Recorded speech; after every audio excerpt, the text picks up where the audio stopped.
ज्या कुटुंबाचं खंडोबा हे कुलदैवत आहे त्या घरात याचे कुळाचार पाळले जातात। यातील एक महत्वाचा कुळाचार म्हणजेच तळी भंडारा। जिथे खंडोबा तिथे तळी भरण्याचा कुळाचार हा आलाच। पण तळी भंडारा करण्यामागचं कारण तुम्ही कधी जाणून घेण्याचा प्रयत्न केलाय का? चला, या व्हिडिओच्या माध्यमातून आज आपण ही पद्धत नेमकी काय आहे ते जाणून घेऊया।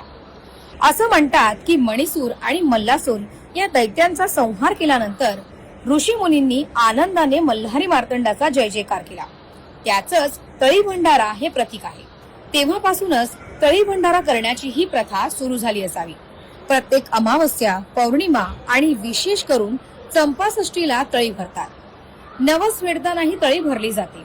सणांना, लग्नानंतर अशा वेगवेगळ्या कारणांसाठी लोक येथे तळी भरतात। जो भक्त येथे येतो तो तळी भरल्याशिवाय जात नाही।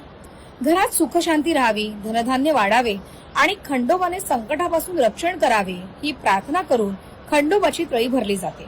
हा एक प्रकारचा नैवेद्यच आहे असं म्हटलं तरी हरकत नाही। तळी भंडारा करताना खोबऱ्याचे तुकडे आणि भंडारा उधळला जातो। खोबऱ्याचे तुकडे उधळण्यामागेही अनेक कारण आहे। एक कारण म्हणजे या माध्यमातून आपला वंश खोबऱ्याच्या तुकड्यांसारखा म्हणजेच उटक्यासारखा 1:2 आणि 2:4 असा वाढावा ही इच्छा यातून व्यक्त केली जाते। दुसरं कारण म्हणजे पूर्वी सोन्याच्या मोहरा भंडाऱ्यासह उधळल्या जात असत। काळाच्या ओघात या मोहरा मागे पडल्या आणि आता तसं करणं शक्य नाही, म्हणूनच खोबरं उधळलं जातं। जेजुरी मंदिरात भंडारगृह, बारद्वारी किंवा पितळी कासव यांवरती तळी भंडारा विधी केला जातो। घरातील देवासमोर केला जाणारा विधी आणि मंदिरात केला जाणारा विधी यामध्ये नक्कीच थोडा फरक असतो। आता तळी कशी भरतात? एका ताम्हणात किंवा मोठ्या ताटात विड्याची पानं, सुपारी, खोबऱ्याचे तुकडे आणि भंडारा हे साहित्य घेतले जातं।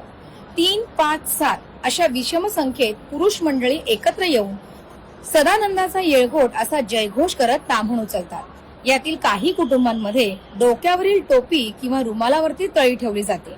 नंतर देवासमोर विडा ठेवला जातो। तळी उचलणाऱ्या व्यक्तीपुढे एक एक विडा ठेवला जातो।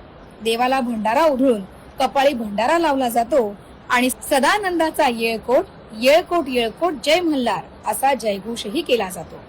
ही माहिती आवडली असेल तर आमच्या या व्हिडिओला नक्कीच लाईक करा।